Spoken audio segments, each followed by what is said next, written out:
같이 한번 공부해 보도록 하겠습니다. 자, 1번을 보시겠습니다.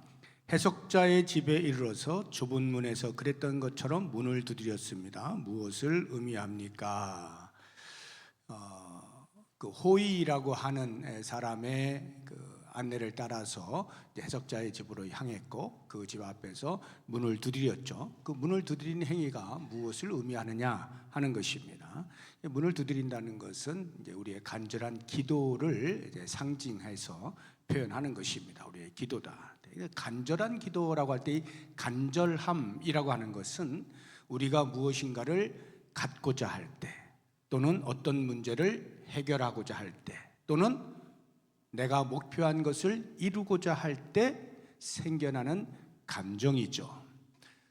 성경에 보면 이제 가나안 여인 이야기가 나오는데요. 그 두로와 시돈 지방에 있었던 딸이 귀신 들려서 예수님께 고쳐달라고 하는 그 장면, 거기에서 예수님께서 처음에 그 여인에게 보여준 것은 무관심이고 냉대입니다. 게다가 예수님의 주변에 있던 제자들은 그 여인을 배척하기까지 합니다. 제지합니다.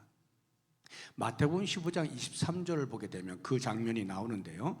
예수는 한 말씀도 대답하지 아니하시니, 이것은 그 여인이 선생님, 제 딸이 지금 귀신 들려서 고생하고 있으니까 좀 고쳐주세요 한 이야기에 대해서, 간청에 대하여서 대답을 안 하셨다 하는 거예요.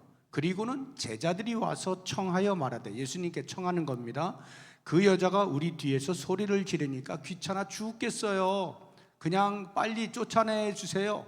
이렇게 예수님께 간청을 하는 거예요. 그러니까 그 여인의 간절함이 거절당하고 있는 것이고 제지당하고 있는 그러한 모습입니다. 그 뒤에 이제 나오는 이야기를 우리는 잘 알고 있죠. 예수님께서도 나는 이스라엘 백성을 위해서 내가 온 거지 이방인을 위해서 온 게 아니다 이렇게 하니까 그 여인이 그래도 나를 좀 살려주십시오, 우리를 구해주십시오 라고 하니까 그 주인의 상에서 떨어지는 밥 이야기를 이렇게 하시지 않습니까? 개에게 던지는 것이 옳지 않다. 참 예수님답지 않은 아주 냉정한 말씀을 하시죠. 그럴 때 이 가나안 여인의 대답이 맞습니다. 그렇지만 주인의 상에서 떨어진 음식을 개가 받아먹는 것 아닙니까? 하면서 자기를 스스로 개라고 취급을 해가면서까지 자신의 간절한 마음을 전달하는 모습을 우리가 보잖아요. 그때 예수님께서 내 믿음이 크다, 네가 원하는 대로 될 것이다 하는 말씀을 이제 해 주시죠. 이러한 간절함이라고 하는 것은 어떤 앞에 놓여져 있는 방해물을 뛰어넘는 거예요. 그게 간절함입니다. 그러면 해석자의 집에 이르러서 문을 두드렸다는 말이 이제 간절한 기도를 했다는 것인데 무슨 기도냐? 여기 해석자는 성령을 비유하여 말하고 있는 것입니다. 성령을. 그러니까 우리가 이제 천국 순례를 가는 데 있어서 하나님 나라의 비밀을 깨달아야 되잖아요. 그것을 깨닫기 위해서는 성령을 구하는 간절한 기도가 필요한 거예요. 왜냐하면 성령의 도우심이 없이는 영적인 일들을 이해하기가 어렵기 때문에 그렇습니다. 어려운 게 아니라 이해할 수가 없는 것이죠. 그래서 예수님께서 간절히 구하는 자에게 성령을 주시겠다 약속하시죠. 우리 마태복음 7장 7절 너무나 잘 알죠. 구하라 얻을 것이요, 찾으라 찾아낼 것이요, 문을 두드리라 열릴 것이다. 이렇게 말씀하시면서 누가 어떤 아들이 떡을 달라 하는데 돌을 줄 것이며 생선을 달라 하는데 뱀을 줄 것이냐? 너희가 악할지라도 자식에게는 좋은 것을 주거든 하물며 하늘에 계신 아버지께서 구하는 자에게 좋은 것 주시지 않겠느냐 이렇게 말씀하시잖아요. 이 부분에 대한 병행 구절이 누가복음에 나옵니다. 그 부분을 한번 보시게 되면 누가복음 11장 13절에 이렇게 말씀하고 있어요. 너희가 악할지라도 좋은 것을 자식에게 줄 줄 알거든 하물며 너희 하늘 아버지께서 구하는 자에게 뭘 주신다고요? 성령. 마태복음에 뭐라고 되어 있어요? 좋은 것을 주시지 않겠느냐 이렇게 표현해 놨잖아요. 좋은 것, 그것이 곧 성령이다 하는 거예요. 간절히 구하는 자에게 성령을 주신다. 왜 성령을 좋은 것이라고 표현했을까요? 좋은 것이라고 해서 성령의 어떤 물질적인 것으로 이해하시면 안 됩니다. 그러니까 인격적이신 성령 하나님을 왜 우리에게 좋다라고 표현을 하시느냐? 그것은 우리가 영적인 순례길을 걷는 데 있어서 모든 영적인 일들에 대한 이해가 성령의 도우심을 통해서만 가능하기 때문에, 그래서 간절히 구하는 자에게 성령을 주신다 이렇게 말씀하시는 거죠. 그래서 성령의 도우심을 구하는 간절한 기도, 그것은 성도의 천국 여정에 있어서 필연적이다 하는 것을 알 수가 있습니다. 2번을 보시게 되면요, 해석자가 하인에게 촛불을 켜라고 명령하였습니다. 무엇을 의미합니까? 해석자가 하인에게 촛불을 켜라 이렇게 명령을 해서 이제 방이 환해지는 거 아니에요? 근데 이 촛불을 켜라 하는 명령은 성령의 조명하심, 일루미네이션이라고 하는데 조명하심, 깨닫게 하심을 의미해요. 깨닫게 하심. 우리 에베소서 1장 17절을 보시게 되면요, 우리 주 예수 그리스도의 하나님 영광의 아버지께서 지혜와 계시의 영 성령을 너희에게 주사 하나님을 알게 하시고, 성령의 깨닫게 하시는 은혜가 임할 때 우리가 말씀을 통하여 깨닫게 되어진다 이 말이에요. 성령의 깨닫게 하시는 은혜, 조명하심이 없으면 우리가 알 길이 없는 거예요. 그런데 성령께서 우리를 깨닫게 하시는 데는요, 두 가지 방편이 있습니다. 하나는 직관입니다. 직관이라고 하는 것은 어떤 번득이는 깨달음이에요. 이것을 이제 우리 선교단체 가운데 특별히 이 부분을 강조하고 있는 선교단체가 있는데, 이거는 뭐 제가 어떤 선교단체에 대한 개인적인 어떤 편견 때문에 이런 말을 하는 게 아니에요. 그냥 객관적으로 제 이야기하는 겁니다. 그리고 그 이야기가 그 선교단체를 전부를 대변하는 것도 아니에요. 그러니까 부분적으로 이 부분에 있어서는 이렇게 이야기하고 있다 이 말이에요. 예수전도단이라는 선교단체가 있어요. 잘 아실 겁니다. 거기 출신도 계실 건데, 예수전도단에서 이 성령의 조명하심, 이 직관을 보통 뭐라고 표현하냐면 하나님의 음성 듣기 이렇게 표현을 합니다. 하나님의 음성 듣기.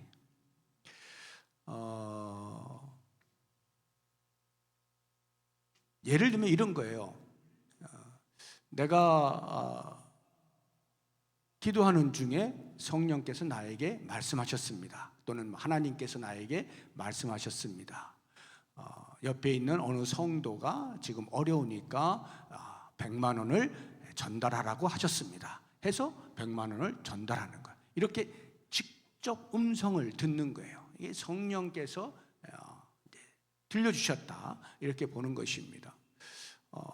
내가 이사를 가야 되는데 구월동으로 가야 할지 송도로 가야 할지 성령께서 저에게 알려주셨습니다. 구월동이라고 해서 이제 구월동으로 이사한다든가 하는 등등의 이런 구체적인 사건에 대한 인도, 이것을 이제 하나님의 음성 듣기라고 하는데, 제가 그 성령의 조명하심의 직관을 말할 때 이 직관이 바로 이러한 것들을 가리키는 겁니다. 그런데요, 이 부분은요 아주 드뭅니다. 이런 케이스는 정말 드물어요. 어떤 사람은 심하게 이야기하면 없다라고도 말합니다. 대부분은 뭐냐? 성령의 조명하심은 깊은 기도와 함께 말씀의 묵상을 통하여 성령께서 깨닫게 하신다, 조명하신다. 이것이 우리 이제 개혁주의 입장에서의 이야기입니다. 그러니까 대부분은 거의 이렇게 나옵니다. 이렇게.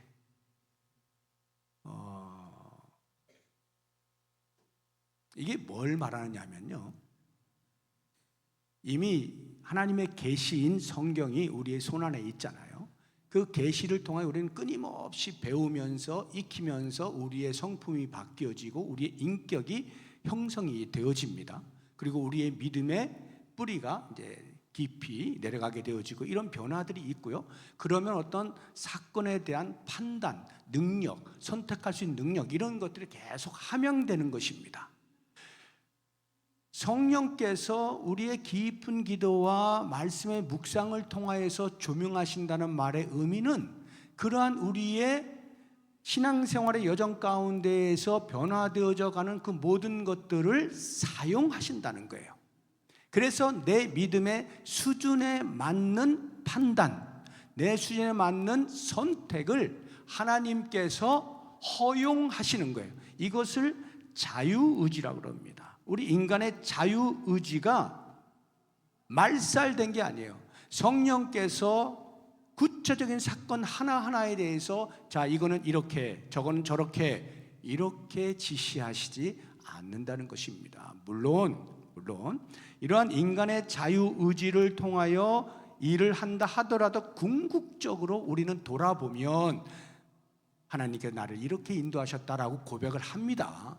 그러나 그 고백 속에 우리의 자유의지가 완전히 무시되어진 그저 하나님께서 하라 하시면 하는 꼭두각시 같은 인생으로 하나님이 우리를 이끄시지 않는다는 말입니다.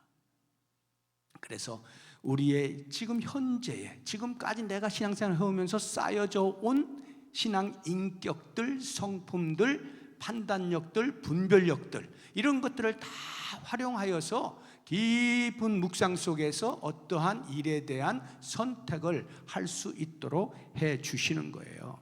이것이 성령의 조명하심이다. 이렇게 보시면 됩니다. 그래서 이 직관을 많이 강조하게 되어지면요, 주로 그런 사람은 신비주의로 빠지게 돼요. 또는 영성주의라고도 하는데, 영성은 굉장히 중요한 거예요. 영성은 아주 중요한 건데 영성주의가 되면요, 그게 다라고 말하는 거예요. 영성이 다라고 말하는 거예요. 근데 이때의 이 영성이라는 게 바로 이 직관을 말하는 거거든요. 직접적으로 내가 다 하나님으로부터 직접 듣는다는 거예요. 모든 것을 다. 어떠한 사건에 대한 판단이 전부 직접 들어서 성령께서 알려주시는 대로 판단하고 선택한다, 이렇게 말하는 것인데 이건 상당히 위험한 겁니다. 그래서 이것이 성령의 조명하심이다라고 이해를 하시면 될 것 같습니다. 만약에 성령의 조명하심이 없이, 그러니까 깊은 기도의 생활이라든가 말씀에 대한 묵상의 시간이라든가 이런 것들을 갖지 아니한 채 신앙생활을 해 나가잖아요. 할 수 있을까요, 없을까요? 할 수 있어요. 얼마나 주일 되면 나와서 예배드리고, 뭐 교회에서 이것저것 봉사하라고 하면 그거 하고, 뭐 등등등등 신앙생활을 할 수 있어요. 그러나 성령의 조명하심이 빠진 신앙생활은 저는 그것을 종교생활이라고 말을 합니다. 종교생활은요, 형식적이에요. 그러니까 겉으로 종교 행위를 하고 있는 것으로 나는 제대로 신앙생활을 하고 있다고 스스로 안위하는 거예요. 이것은 하나님의 뜻하시는 바와는 전혀 무관한 그저 나의 만족, 자기 만족에 그칠 수가 있게 되어지는 것입니다. 그리고 하나님의 말씀에 자기 자신을 변화시키지 않아요. 오픈하지 않아요. 말씀이 나를 쳐서 나를 복종시켜 내가 그 말씀 앞에 순종하는 삶, 이러한 변화가 일어나야 되는데 그런 건 하지 않아요. 관심이 없어요. 그리고 그냥 종교생활 이거 하고 저거 하고 그러면 기독교 신앙생활 하는 거야 라고 하는 그런 것들에 점은 찍고 있으나 아무런 변화가 일어나지 않는, 그러니까 성령의 조명하심의 영향을 받지 않는 사람들이 적지 않습니다. 오늘날 적지 않아요. 이 부분에 대해서 나는 과연 어느 태도를 취하고 있는가 하는 것을 한번 스스로 생각해 보시면 좋을 것 같습니다. 이제 지금부터 해서 아까 제가 말씀드린 7개의 방을 이제 같이 이제 들어가게 되어질 것인데, 오늘 2개의 방을 관람을 하도록 하겠습니다. 첫 번째 방은 참 목자상이라고 하는 것인데요, 이제 3번부터 14번까지 굉장히 문제가 많죠. 그것이 참 목자상이라고 하는 방에 관련되어진 질문들입니다. 자, 3번을 보겠습니다. 참된 목자의 특징으로서 신중함을 언급한 이유는 무엇입니까? 오늘날 말씀을 가볍게 취급하고 청중을 웃기는 설교자들과 비교할 때 진정으로 참된 목자는 어떠해야 합니까? 이건 이제 본문이 뭐냐면, 하인이 문을 열자 크리스천은, 그 주인공은 아주 신중하게 보이는 사람의 그림이 벽에 걸려 있는 것을 보았다. 초상화를 본 거예요. 그 초상화가 이제 참 목자상이라 이런 말이거든요. 그 참 목자상을 알려주는 이 방의 이제 내용을 한번 살펴보도록 하겠습니다. 여기에 그 신중함을 언급한 이유가 뭐냐? 신중하게 보이는 사람의 그림이 걸려 있었다 이 말이죠. 이것은요, 그 목자가 취급하는 내용이 신중하기 때문에 그래요. 그럼 참 목자상은 오늘날로 하면 이제 목회자들이잖아요. 우리 교역자들이잖아요. 목회자들이 취급하는 게 뭡니까? 성경이죠. 성경을 취급한단 말이에요. 그러면 성경 자체가 신중하다는 거예요. 성경이 어떠한 말씀이냐? 디모데후서 3장 15절에서 17절, 아주 유명한 말씀이죠. 우리 같이 한번 읽어보도록 하겠습니다. 또 어려서부터 성경을 알았나니 성경은 능히 너로 하여금 그리스도 예수 안에 있는 믿음으로 말미암아 구원에 이르는 지혜가 있게 하느니라. 모든 성경은 하나님의 감동으로 된 것으로 교훈과 책망과 바르게 함과 의로 교육하기에 유익하니, 이는 하나님의 사람으로 온전하게 하며 모든 선한 일을 행할 능력을 갖추게 하려 함이라. 네, 그 하나님의 말씀은 한 영혼이 구원에 이르는 길을 제시하죠. 구원에 이르는 지혜가 있게 한단 말이에요. 그것뿐만이 아니라 구원을 받아서 그 구원이 완성되기까지의 여정이 있잖아요. 우리는 그것을 성화라고 하죠. 성화의 과정 속에서 목표하는 게 뭡니까? 온전한 사람이 목표죠. 온전한 사람이란 예수를 닮아가는 것이 온전한 사람이에요. 거기를 목표하여 계속 나아가는 데 필요한 모든 영적인 영양소를 성경이 공급한다는 거예요. 그것이 때로는 교훈으로, 때로는 책망으로, 때로는 바르게 하는 것으로, 때로는 의로 교육하는 것으로 이렇게 나타나면서 그 성경을 통하여서 계속 사람이 변화가 되어진다 이 말이죠. 이렇게 엄청난 성경 말씀, 귀하고 중요한 말씀을 다루는 자가 목회자라 이 말이에요. 그런데 그 목회자가 그런 말씀을, 그 귀한 말씀을 가벼이 생각한다거나 아니면 가벼이 해석하거나 그래서 대충 전하거나 가르친다면 어떻게 되겠느냐 하는 것입니다. 마치 반짝반짝 빛나는 다이아몬드를 길에 굴러다니는 돌 취급하는 것과 다름이 없을 것 아니겠습니까?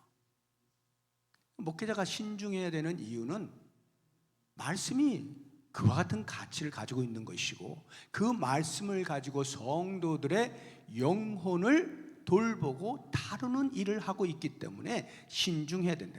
이 신중하다는 말을 이렇게 오해하시면 안 돼요. 그래서 설교 시간에 절대 웃으면 안 되고, 절대로 유머가 섞인 말을 해서는 안 되고, 딱딱하게 그렇게 해야 된다. 이런 의미가 전혀 아니죠. 말씀의 가치와 무게를 바르게 알고 그것에 걸맞게 다룰 수 있어야 한다 이 말이에요. 그것을 위해서 때로 유머를 쓸 수도 있는 것이고 예화를 들 수도 있겠죠.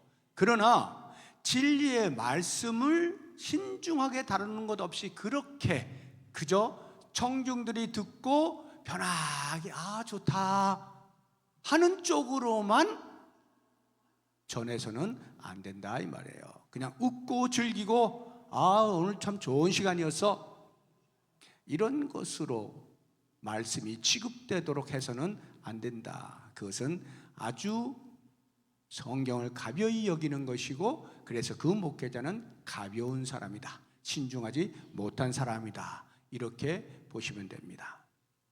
우리 교회 목회자들이 있는데요, 혹시 이런 사람이 있으면 가벼이 보셔도 무방할 것 같습니다. 4번, 그림 속에 있는 사람의 눈은 하늘을 향해 있었습니다. 이것은 무엇을 의미합니까? 하늘을 향했다, 쉽게 유추가 되죠? 하늘의 것을 추구하고 하늘의 것을 바라보고 하늘의 것을 사모하는 것을 말하는 거죠. 골로새서 3장 2절, 위의 것을 생각하고 땅의 것을 생각하지 말라. 그러니까 목회자는 하늘의 것을 사모하고 하늘의 것을 추구하는 사람을 말하는 거죠. 왜요? 영적인 세계가 얼마나 소중하다는 것을, 이 땅에 사는 것과 비교할 수 없는 것을 알고 있기 때문에 그렇죠. 그러니까 성도들에게도 당연히 이 땅의 것들을 취하기 위하여 열심을 다하라고 이야기하지 않죠. 계속해서 당신들의 시선을 하늘을 향해 두십시오라고 가르치잖아요. 그 이유가 뭡니까? 그것이 참 진리를 대하는 사람의 마땅한 반응이기 때문에. 그러니까 목회자가 먼저 하늘을 바라보는 삶을 살 뿐만 아니라 성도들에게도 그렇게 하도록 가르치게 되는 것이죠.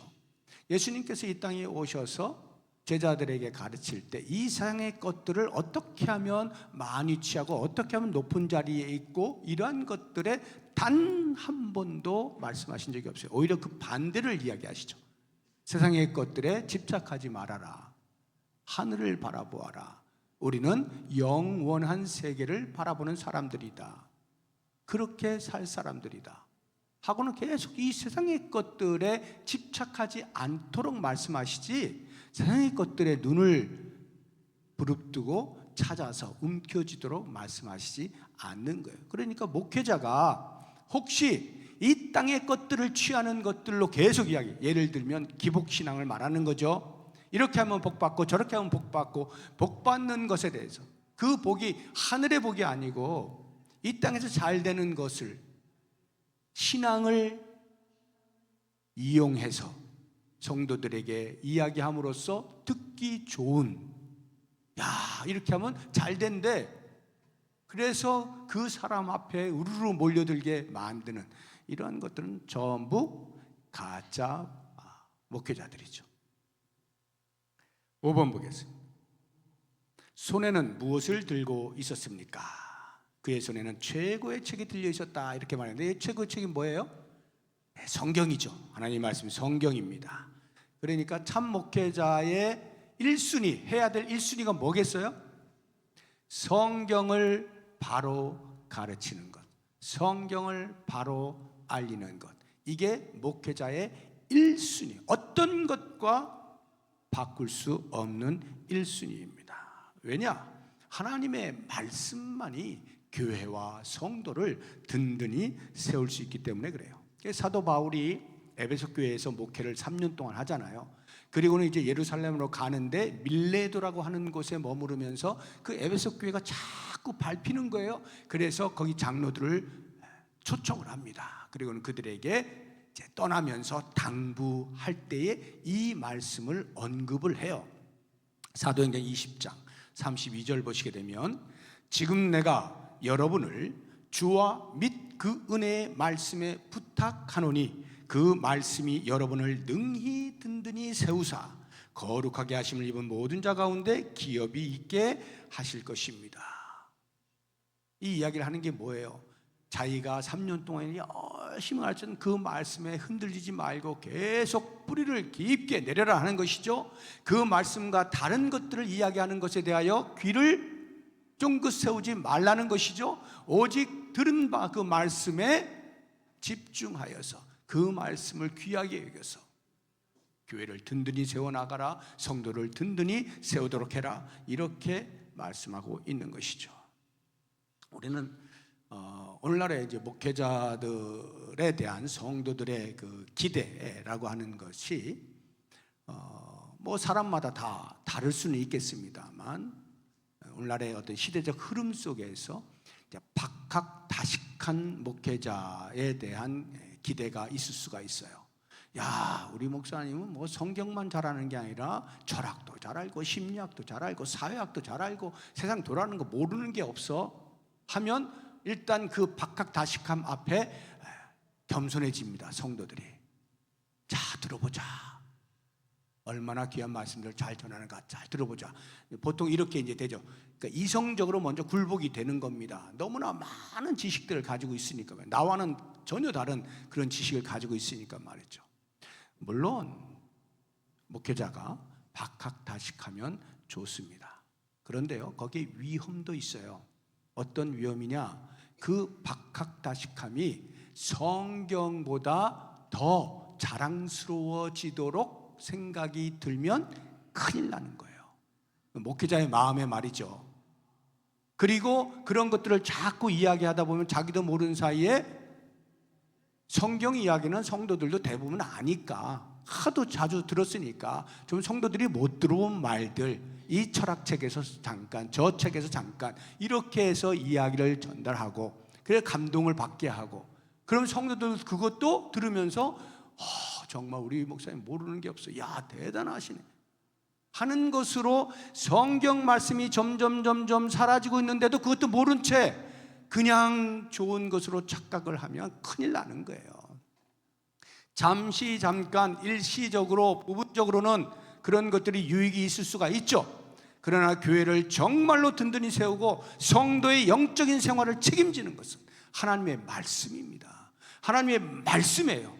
설령 그 목회자가 박학다식하지 못하더라도 하나님의 말씀에 충실하고 말씀을 어떻게 바르게 전하고자 하는 애씀이 있다고 하면요, 그것으로 부족함이 없습니다. 나머지 이런 분야에 저런 분야의 전문적인 지식들, 여러분들이 각각 그 전문 분야에 속해 있는 사람들 이야기를 들으면 돼요. 충분히 그것으로 커버하며 살 수가 있어요. 그런데 내 몸을 맡기려고 하는 의사가 의학적인 전문 지식이 없어요. 한마디로 말하면 돌팔이 의사예요. 돌팔이 의사한테 몸 맡기는 사람이 있습니까? 없죠. 요즘은요, 자기 몸 고치는데요, 어떤 의사가 더 실력이 좋은 의사냐 찾아가지 않습니까? 돌팔이 아니에요. 다 의사 전문적 지식을 가지고 있어요. 그런데도 그 가운데서 더 실력 있는 사람을 찾게만 해요. 자기의 육체적인 건강을 위해서 말이죠. 그런다고 하면 우리의 영적인 삶을 의탁해야 되는 그러한 목회자에 대해서 과연 무엇으로 여러분들이 점검을 할 거예요? 하나님의 말씀에 얼마나 신실한가, 얼마나 신실한가, 그것으로 여러분들이 볼 수 있어야 되겠죠. 그래서 다른 지식들이 약하다 하더라도 그것이 우리 목사님은 이렇게 할 근거가 되지 못해요. 그런데 성경을 제대로 해석하지 못하는 것 같다?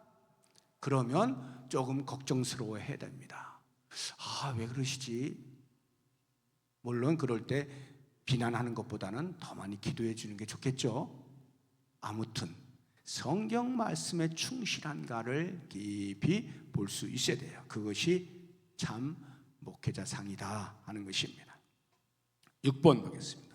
입술에는 무엇이라고 기록되어 있습니까? 그의 입술에는 진리의 법칙이라고 기록되어 있었다 할 때, 진리의 법칙, 이건 참 목회자가 진리를 외치는데 주저함이 없어야 된다 하는 말입니다.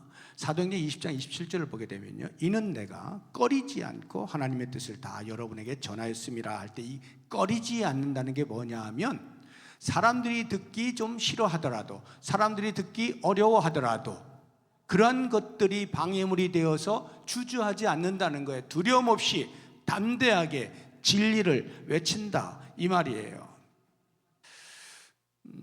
목회자의 아주 좋은, 그러니까 설교를 하든지 아니면 말씀을 가르친다라고 할 때에 아주 좋은 그 자질 중에 하나가 뭐냐면 들리는 설교라고 많은 설교학자들이 이야기합니다.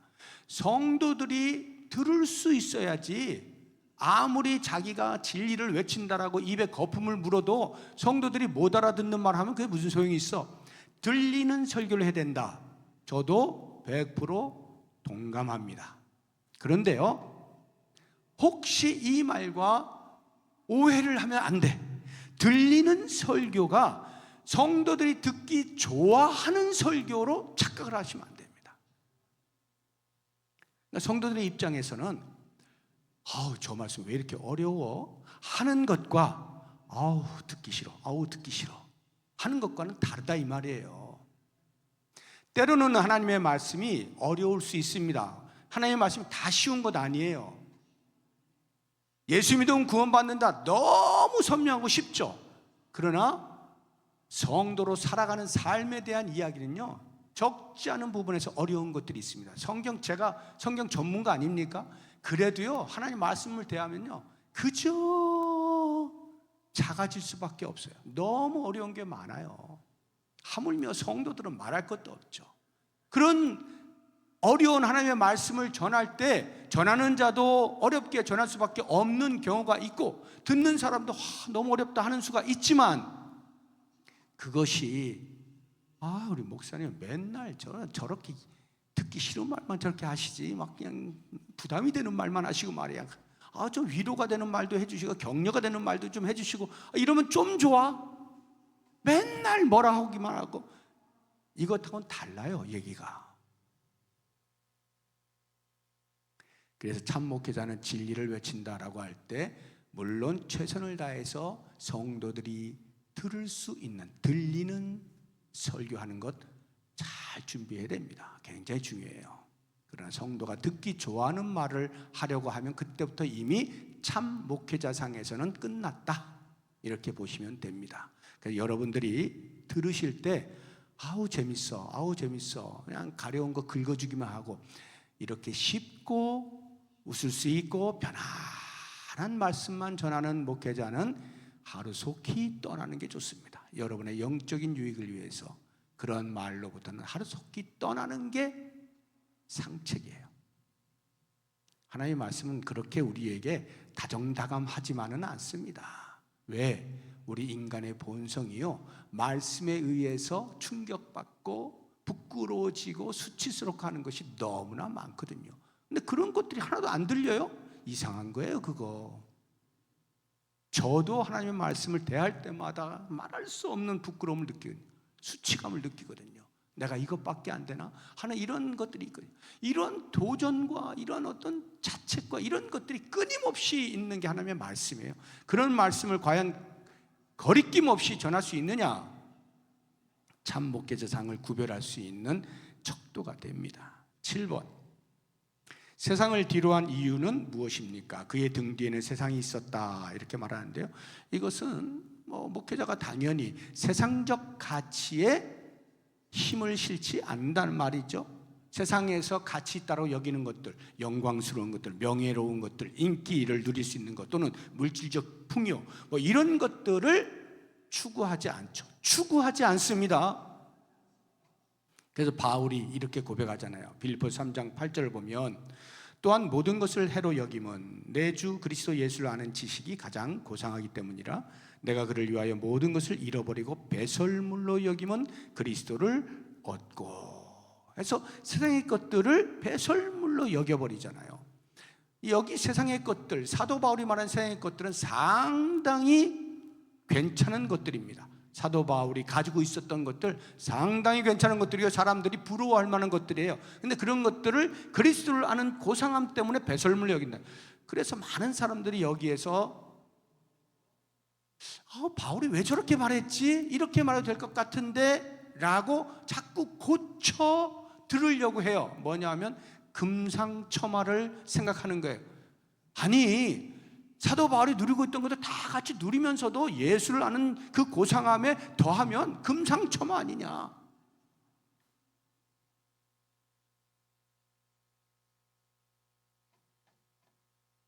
금이 비단금자, 비단에다가 꽃을 더하면 비단만 있는 것보다 꽃이 숭아진 거면 더 멋있는 거 아니냐, 이 말이거든요. 세상의 것들도 많이 누리고 거기에 예수 그리스도의 고상함을 드러내면, 이야, 정말 예수 믿는 사람 멋지네, 이렇게 될 것 같은데 왜 배설물로 여기냔 말이에요. 왜? 이유는 딱 한 가지예요. 그 금상첨화라고 하는 요 꽃, 이 꽃을 보다가 비단을 놓치는 수가 있다 이 말이죠. 꽃을 보다가 나는 절대 그럴 리 없어. 그런데 사람이 본성이 그렇다니까요. 자꾸 세상의 것들 이것도 가질 수 있는 거지 라고 하다가 본질을 놓치기 십상이다 이 말이에요. 그래서 사도 바울은 과감하게 말하는 거예요. 나는 본질을 붙잡겠다, 이 이야기거든요. 목회자가 타락을 하게 되어질 때 가끔씩 그런 소식들을 듣잖아요. 그게 처음부터 그분이 그렇게 사는 게 아니에요. 신실한 주의 종이에요. 그렇게 오래 살다가 자기도 모르는 사이에 꽃을 탐하게 되어지는 순간 본질을 놓치게 되는 거거든요. 굉장히 위험한 거죠. 그래서 목회자, 참 목회자는 세상을 뒤로 한다 하는 것입니다. 세상의 것들에 대하여 집착하지 않고 추구하지 않는다는 말입니다. 8번. 지금 제가 이렇게 막 열변을 토하는데 사실 저에게 하는 말이에요. 여러분들은 상관없는 거예요. 여러분들은 누가 참 목회자인가 살펴보면 돼요. 자, 8번. 간청하는 모습은 무엇을 의미합니까? 그 사람은 사람들에게 간청하듯이 서 있었다, 이렇게 표현하고 있죠. 이것은 뭐냐 하면 참 목회자는 성도들이 진리 안에서 바르게 성장하기를 간절히 원하는 거죠. 그래서 진리를 가르치기를 주저하지 않는 것입니다. 각 성도에게 하나님의 은혜가 임하기를 간절히 바라는 마음으로 목회하는 것이 참 목자상이죠. 9번 보겠습니다. 황금 면류관을 쓴 이유는 무엇입니까? 참 목회자의 머리에 황금 면류관이 있어요. 이것은 하나님께서 당신을 위하여 신실하게 섬긴 당신의 종에게 주시는 위로와 상급이겠죠. 사도 바울도 이 상급을 바라보지 않습니까? 죽음 직전에 이렇게 말하잖아요. 디모데후서 4장 8절에 이제후로는 나를 위하여 의의 면류관이 예비되었으므로 주 곧 의로우신 재판장이 그날에 내게 주실 것이다. 의로운 면류관, 의의 면류관 기대하고 있는 것입니다. 그러니까 성도를 진리로 이끄는 일에 헌신한 종들에게 주어지는 영광, 이게 면류관인데 왜 황금 면류관이라고 했을까요? 그만큼 그 면류관에 가치가 있다, 이런 말이겠죠. 네. 참 목회자는 하나님 앞에 섰을 때 황금 면류관을 쓰겠죠. 10번. 이것이 참 아이러니입니다. 1000명 가운데 1명 있을까 말까 한 이유는 무엇입니까? 그 본문에 보게 되면 그림에 있는 사람은 1000명 가운데 1명 있을까 말까 한 분입니다, 이렇게 돼 있단 말이죠. 참 목회자가 1000명에 1명 있을까 말까, 이게 무슨 말일까요? 참 목회자의 희소성을 말하는 거예요. 희소성. 찾아보기 힘들다, 이런 말이에요. 그러면 지금 이 존 버년이 이 책을 썼을 때, 소설을 쓸 때의 당시 시대, 이게 언제 쓰여졌다 그랬어요? 제일 첫 시간에 했는데 기억나실 리가 만무하겠죠? 1687년에 이게 초판이 나왔어요. 그러니까 17세기란 말이죠. 17세기면요 16세기에 종교개혁이 일어났잖아요. 종교개혁으로 인하여서 개혁이 되어진 교회가 시간이 흐르면서 다시 타락을 하게 되어진 것입니다. 그래서 이 17세기에는 타락이 다시 극에 도달하게 되어져요. 그걸 어떻게 하느냐? 18세기에 미국에서 조나단 에드워즈 목사님을 중심으로 해서 영적 대각성 운동이 일어나죠. 1차 종교 대각성 운동이 일어나지 않습니까? 종교 대각성은 항상 어둠 속에서 빛으로 나오는 거예요. 그러니까 어둠이 꽉 차 있다 이 말이죠. 17세기가 어둠으로 가득 찬 거예요. 종교 개혁이 일어나고 불과 한 세기 지나는 동안에 벌써 다시 타락을 하게 되어지는 겁니다. 종교개혁 이후에 인간의 이성을 이야기하면서 자유주의 신학이 등장을 하게 되어지고 인본주의 사상이 덮치게 되어진 것입니다. 바로 그러한 때에 이 소설을 썼으니까 이런 말을 할 만하겠죠? 희소성, 참 목회자의 희소성을 말하는 거예요. 그런데 이게 비단 그 시대만 그런 건 아니에요. 성경의 시대에도 그렇습니다. 초대교회 당시에도 이런 것들이 없지 않았어요. 그래서 사도 바울이 빌립보 교회를 이제 개척하지 않습니까? 빌립보라고 하는 곳에 가서 이제 교회를 세우고 이렇게 복음을 전하잖아요. 근데 거기에 나중에 감옥에 갇혀가지고 그 빌립보 교회의 소식을 듣게 되어지는 거예요. 그 빌립보 교회 지도자들이 타락을 한 것입니다. 그래서 야, 내가 믿음으로 나가는 아들, 내가 신뢰할 만한 아들 디모데를 너희에게 보내고 싶다, 이런 말을 하거든요. 빌립보서 2장 21절. 그들이 다 자기 일을 구하고, 그들은 빌립보 교회 지도자들을 말하는 거예요. 그런데 자기 일을 구하고 그리스도 예수의 일을 구하지 않아요. 이런 일이 벌어지게 되니까 바울이 자기가 믿을 만한 믿음으로 낳은 아들 디모데를 보내고자 하는 거예요. 뿐만 아니라 그 빌립보 교회에서 에바브로디도를 감옥에 갇혀 있는 바울을 돌보라고 보내거든요. 근데 그 에바브로디도가 병이 걸려요. 그래서 다시 그 교회로 보내고자 할 때 사도 바울이 에바브로디도에 대해서 이렇게 이야기를 합니다. 빌립보서 2장 29절 30절 보시게 되면, 이러므로 너희가 주 안에서 모든 기쁨으로 그를 영접하고 에바브로디도를 영접하고 또 이와 같은 자들을 존귀 여기라. 왜냐하면 이런 사람은 그가 그리스도의 일을 위하여 죽기에 이르러도 자기 목숨을 돌보지 아니한 것은 나를 섬기는 너희의 일에 부족함을 채우려 함이니라. 사도 바울을 섬기는 그 일에 목숨을 거는 거예요. 그러다가 병이 나는 거예요. 이런 신실한 종, 너희들에게 가면 그를 잘 대해달라, 이렇게 이야기를 하는 것입니다. 그 당시에도 교회의 지도자들 가운데에는 그리스도의 일에는 관심이 없고 자기 일을 구하는 자들이 없지 않았다, 이 말이에요. 오늘날에는 어떨까요? 오늘날도 마찬가지죠. 극성인 사람들이 있죠. 목회에는 관심이 없고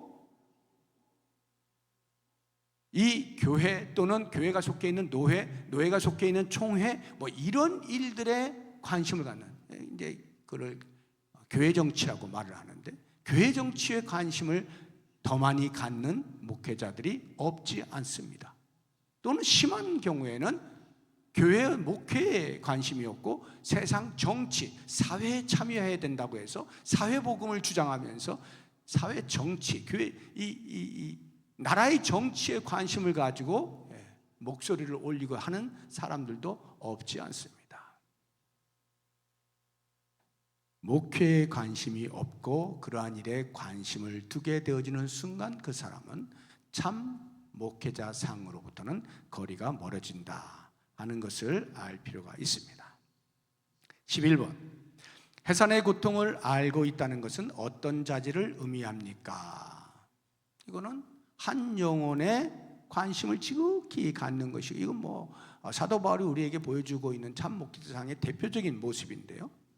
우리 고린도전서 4장 15절을 보시게 되면, 그리스도 안에서 1만 스승이 있으되 아버지는 많지 아니하니 그리스도 예수 안에서 내가 복음으로써 너희를 낳았다, 이렇게 표현하고 있죠.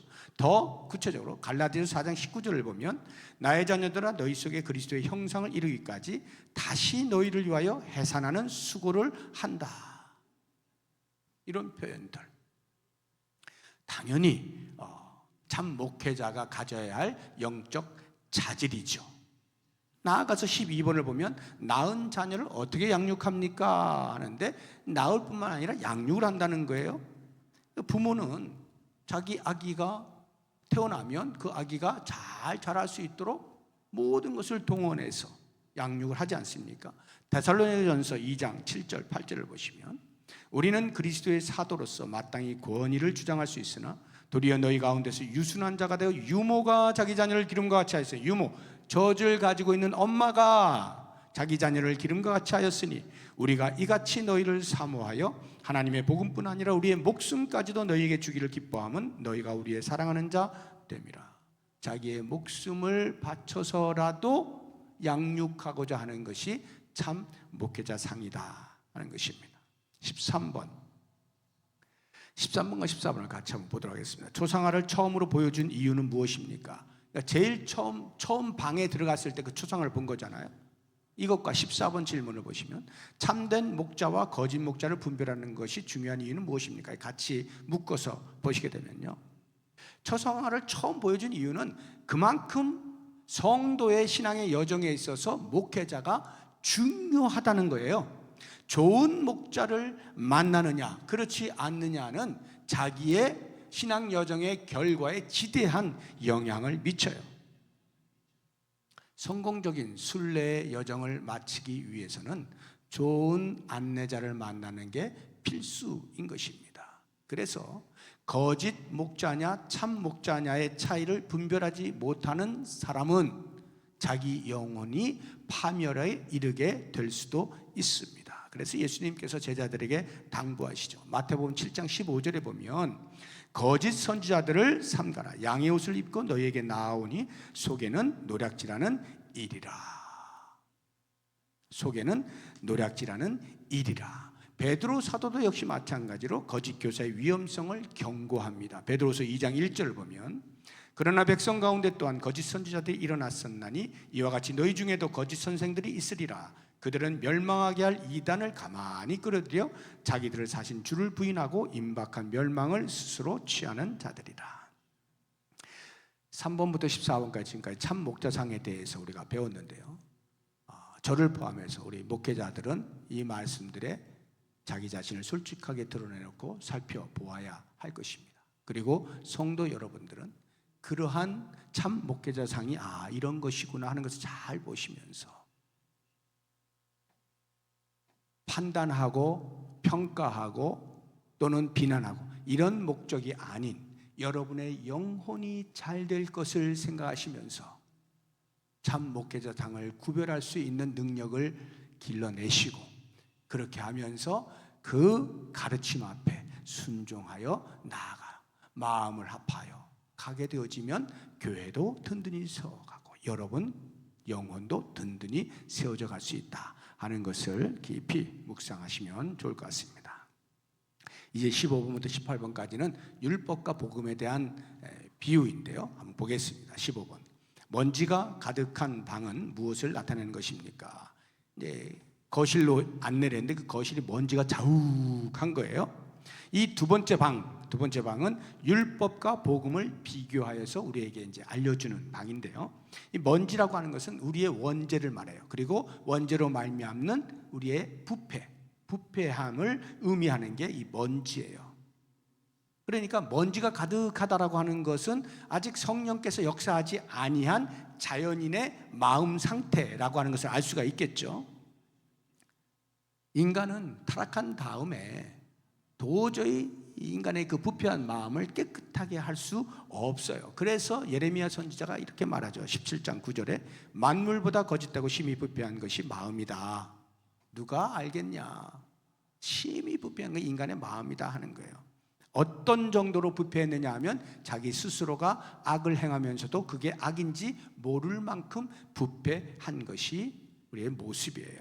그러면 16번에 먼저 방의 먼지를 빗자루로 쓸었단 말이죠. 쓴 사람은 무엇을 의미합니까? 방을 쓸자 먼지가 더욱 일어나고 깨끗해지지 않은 것은 무엇을 의미합니까? 이게 뭘 말하냐? 방에 먼지를 쓴 하인이 나오죠. 그 하인이 율법을 가리키는 거예요. 율법을 상징하는 것입니다.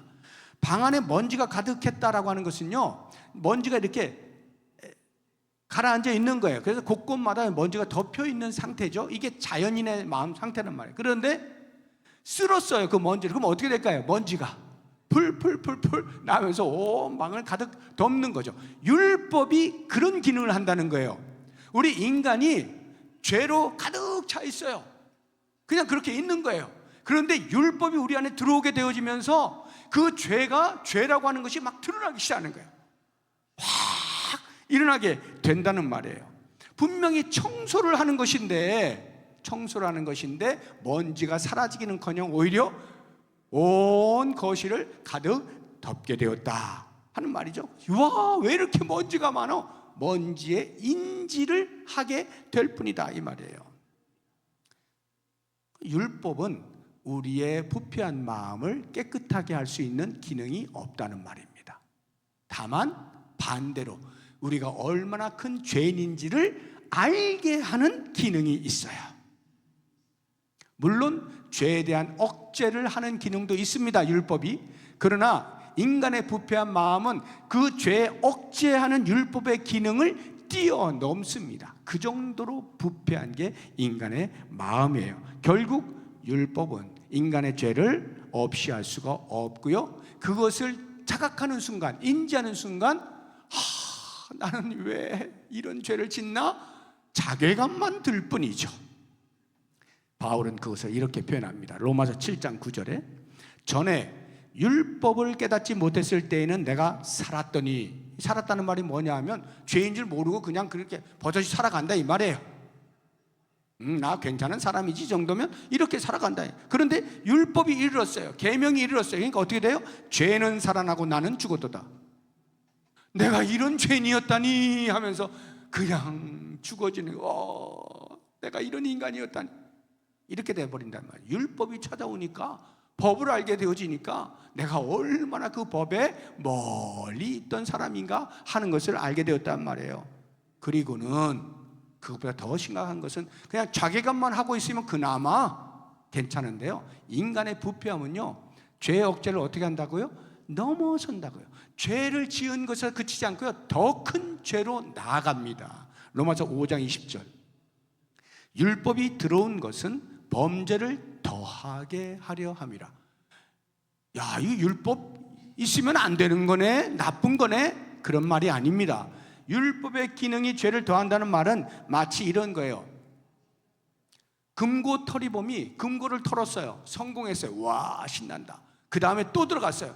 그런데 금고가 바뀌었네, 신형으로. 너무 어려운 거예요. 실패했어요. 나와서 어떻게 할까요? 그 사람이, 그렇구나, 내가 이거 하면 안 되는 건데 저 금고가 나에게 그것을 알려주는구나, 이러고 손을 털면 얼마나 좋겠어.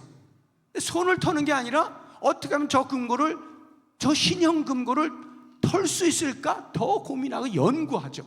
더 큰 죄를 짓는 것으로 나아간다 이 말이에요. 율법이 안 돼, 그거 안 돼 막아섰는데 깨닫고, 그렇구나, 내가 하면 안 되지, 이게 아니고 저걸 넘어설 수 있는 더 다른 무엇이 없을까? 저 방패를 뚫을 수 있는 창이 없을까? 이러면서 범죄를 더 심하게 저지르게 돼. 율법의 기능이 바로 이와 같다 하는 거예요. 율법이 잘못돼서가 아니라 바른 것을 알려주니까 부패한 인간이 반응하는 것이 그런 식이다 하는 말이에요.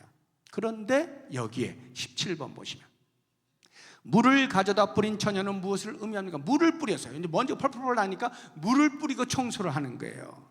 이 물을 뿌린 처녀, 복음을 상징하는 것이죠. 율법은 죄를 깨닫게 할 뿐 없애지 못하지만 복음은 더러운 죄의 문제를 해결할 수가 있게 되는 겁니다. 그래서 로마서 8장 3절 4절이 그것을 이야기해 주고 있어요. 율법이 육신으로 말미암아 연약하여 할 수 없는 그것을 하나님은 하시나니 곧 죄로 말미암아 자기 아들을 죄 있는 육신의 모양으로 보내어 육신의 죄를 정하사 육신을 따르지 않고 그 영을 따라 행하는 우리에게 율법의 요구가 이루어지게 하려 하신다. 예수를 보내서 그 일을 해결해 주셨다. 이게 뭐예요? 복음이죠. 복음이 우리의 모든 죄를 짊어지시고 대신 속량하시는 거죠. 십자가에서. 이게 복음 아닙니까? 그래서 복음을 통해서 인간의 마음은 드디어 변화가 일어나게 되어지고요, 죄의 지배 아래에서 벗어나게 되는 거예요. 이 죄의 지배에 벗어나게 되어진 인간을 자유인이라고 말하고, 이 자유를 어느 누구도 정지할 수 없다는 것이 로마서 8장 1절 2절의 대선언입니다. 우리 로마서 8장 1절 2절 같이 한번 큰 소리로 읽어보겠습니다. 시작. 그러므로 이제 그리스도 예수 안에 있는 자에게는 결코 정죄함이 없나니 이는 그리스도 예수 안에 있는 생명의 성령의 법이 죄와 사망의 법에서 너를 해방하였습니다. 자, 여기를 보시게 되면 그리스도 안에 있는 자에게는 어떤 것도 어느 누구도 정죄하지, 너는 죄인이야 이렇게 정죄할 수 없다. 왜냐? 성령께서 우리를 자유하게 하셨기 때문에, 그 죄로부터 해방시켜 주셨기 때문에. 물론 그리스도의 십자가의 성령의 은혜, 그것을 성령이 깨닫게 하셨다 이 말이에요. 그래서 그리스도 안에 들어오게 만들었고, 그리스도 안에 있는 자는 아무도 정죄할 수 없다는 거예요. 이것을 같은 로마서 8장 33절과 34절에서 이렇게 표현해 놓았습니다. 능히 누가 능히 하나님께서 택하신 자들을 고발하리요? 의롭다 하신 이는 하나님이시니 누가 정죄하리요? 죽으실 뿐 아니라 다시 살아나신 이는 그리스도 예수시니 그는 하나님 우편에 계신 자의 우리를 위하여 간구하시는 자시니라. 예수 그리스도 안에서 어느 누구도 어떤 것도 우리를 고발할 수도 없어요. 정죄할 수도 없다 하는 것입니다. 이게 복음이에요. 그래서 마지막 18번, 죄를 물리치시고 근절시키는 것은 무엇을 통해 가능합니까? 그리고 그 결과는 무엇입니까? 할 때 이 모든 사실을 알게 하시는 분이 누구라고요? 성령이시라고요. 성령의 거룩하게 하시는 역사를 통해서 이 일이 가능해진다. 고린도전서 6장 11절, 너희 중에 이와 같은 자들이 있더니 주 예수 그리스도의 이름과 우리 하나님의 성령 안에서 씻음과 거룩함과 의롭다 하심을 받았느니라. 성령의 일하심을 말하죠. 데살로니가후서 2장 13절도 같은 이야기입니다. 주께서 사랑하시는 형제들아, 우리가 항상 너희에 관하여 마땅히 하나님께 감사할 것은 하나님이 처음부터 너희를 택하사 성령의 거룩하게 하심과 진리를 믿음으로 구원을 받게 하셨다. 성령의 거룩하게 하심을 말하죠. 디도서 3장 5절도 같은 말이에요. 우리를 구원하시되 우리가 행한 바 의로운 행위로 말미암지 아니하고 오직 그의 긍휼하심을 따라 중생의 씻음과 성령의 새롭게 하심으로 하셨다. 성령의 역사심을 따라서 우리의 죄가 근절된다, 거룩하게 되어진다라고 하는 거예요. 그런데 이 거룩하게 하심은 단회성이 아니 1회로 끝나는 것이 아닙니다. 물론 1회적 거룩이 있죠. 그건 뭐냐면 우리의 신분의 변화, 신분적 거룩은 일회성입니다. 예수 그리스도를 믿어 하나님의 자녀가 되는 신분의 거룩함, 죄의 종이었던 우리가 하나님의 자녀가 되는 이 신분적 거룩은 일회성이에요. 그러나 하나님의 자녀가 되어서 하나님의 자녀답게 되어지는 과정이 있죠. 이것은 생활적 거룩이라고 그래요. 우리 성화라고 말을 합니다. 이 생활적 거룩은요, 단회성이 아니에요. 끊임없이 반복되어지는 것입니다. 이때 성령의 도우심이 필요하다고요. 성령의 일하심이 필요해요. 성령의 역사하심이 필요해요. 성령께서 끊임없이 우리 안에 내주하셔서 촉구하시는 거예요. 의를 따라서 살도록, 빛의 자녀로 살도록, 그리스도를 닮아가는 삶을 살도록, 하나님의 뜻에 합당한 삶을 살도록 끊임없이 우리에게 촉구하실 때 그 음성을 우리가 계속 듣는 거예요. 그러면서 변화되어지는 이 성화의 삶을 주님이 오시는 그날까지 하는 것, 이러한 성령의 역사하심을 따라서 우리는 복음으로 말미암아 변화되어진 사람다움을 이루어 가게 되어지는 거예요. 이게 복음의 능력이에요. 그러니까 율법과 복음이라고 할 때에 율법이 할 수 없는, 율법으로서는 더 이상 진전시킬 수 없는 그것을 복음이 하고 있다.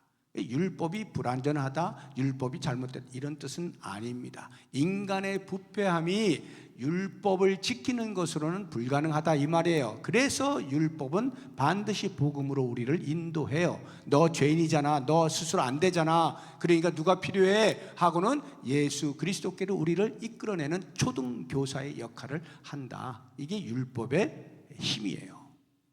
그래서 우리는 그리스도를 만나게 되어지고 성령의 역사하심을 따라서 새로운 사람으로 신분의 변화를 일으켰을 뿐만 아니라 그에 걸맞은 삶을 위해 끊임없이 오늘도 우리는 변화의 길에 서 있는 것이죠. 오늘 말씀 이제 두 가지 방, 이 해석자의 집에서 만나게 된 두 가지 방, 이것이 우리의 구원을 생각할 때 반드시 알아야 할 내용이라고 하는 것 다시 한번 생각하시면서 우리 찬양 한 곡 부르고 같이 기도하는 시간을 갖도록 하겠습니다. 원하고 바라고 기도합니다. 찬양하겠습니다.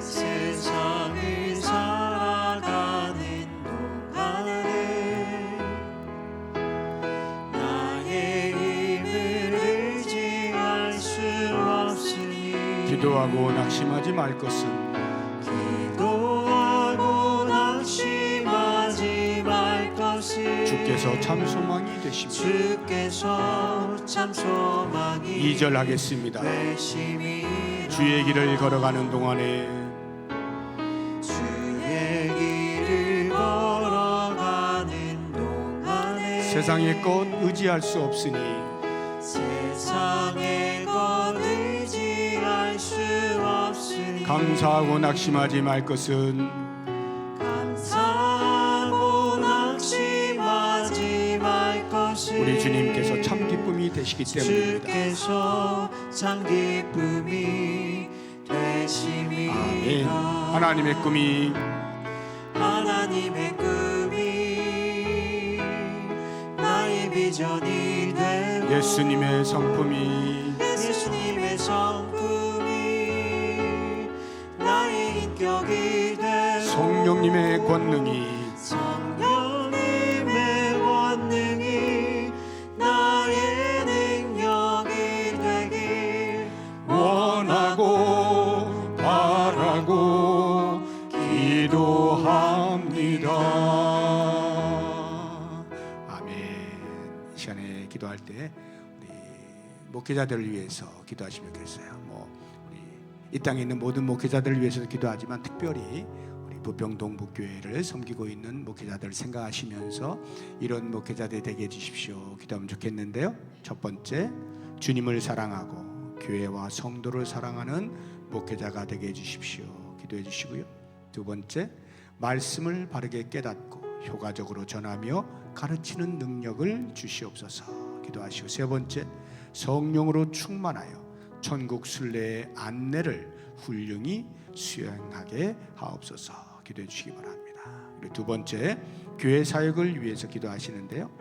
돌아오는 주일에 성찬 예식을 거행하게 되어집니다. 성찬 예식에 성령 하나님 기름 부어 주옵소서. 기도하시고 두 번째, 이제 고난 주간이 다가오는데요. 제 2차 20일 은혜로 기도회를 통해서 주님의 고난과 희생을 깊이 묵상하고 복음의 은혜에 대한 감격과 감사를 회복하게 해 주십시오. 기도하시고 세 번째, 고난 주간이 마치고 나면 부활 주일을 맞이하게 됩니다.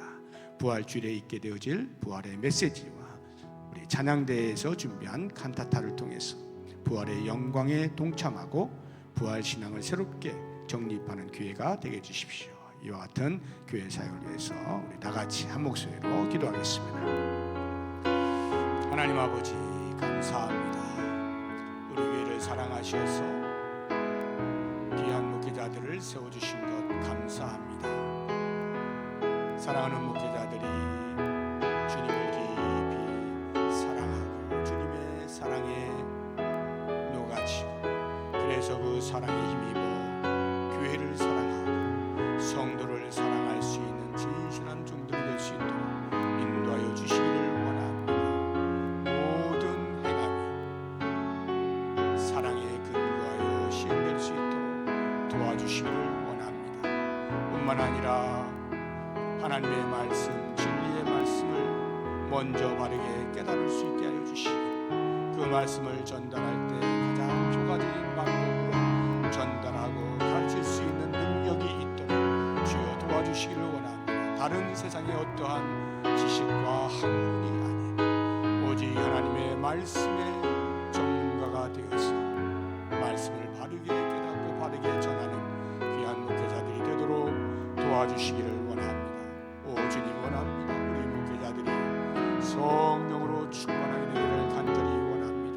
성령의 인도하심을 따라서 사랑하는 성도들이 전국의 순례길을 걸어갈 때에 안내의 역할을 신실하게 수행해 나갈 수 있도록 도와주시기를 원합니다. 우리를 통하여서 한 영혼이라도 주님 앞에서 떨어져 나가는 일이 없게 하여 주시고 바른 길로 걸어갈 수 있는 일에 최선의 안내자의 역할을 잘 감당할 수 있도록 우리를 사용하여 주시옵소서.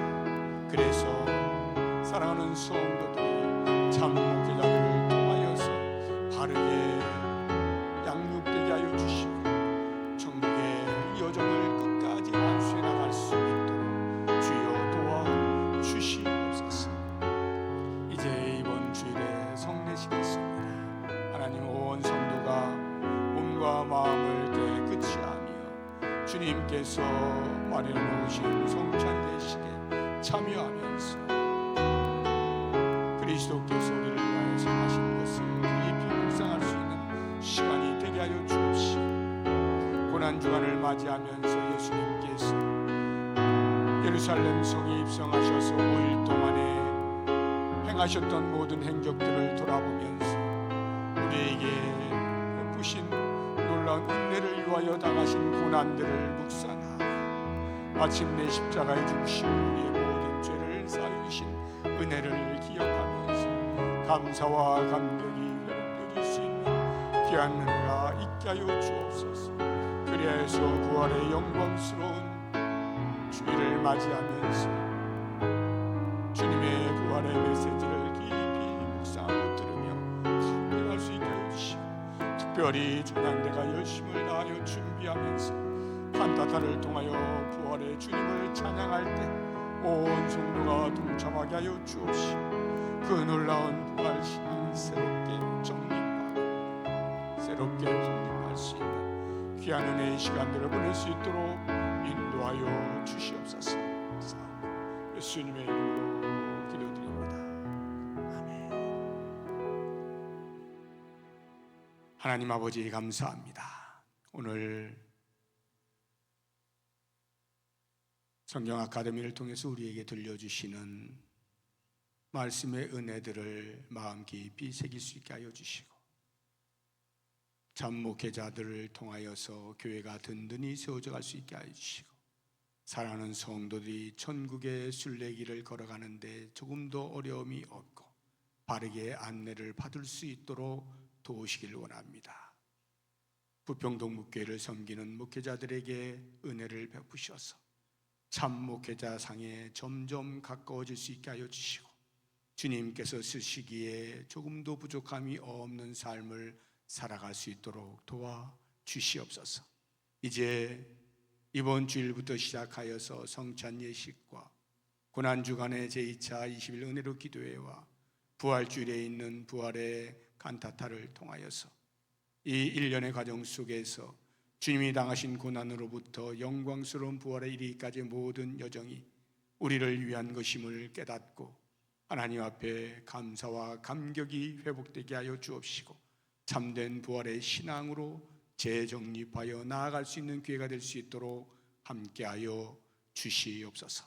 예수 그리스도의 이름으로 기도하오며, 이제는 우리 주 예수 그리스도의 은혜와 하나님의 사랑과 성령의 교통하심이 오늘 배운 말씀을 중심으로 우리의 신앙의 삶을 다시 한번 돌아보고 정립할 수 있는 은혜를 따라 앞으로 걸어가게 되어질 모든 천국의 순례길에 승리하기를 다짐하는 주의 백성들 머리머리 위에 이제로부터 영원토록 함께 있을지어다. 아멘.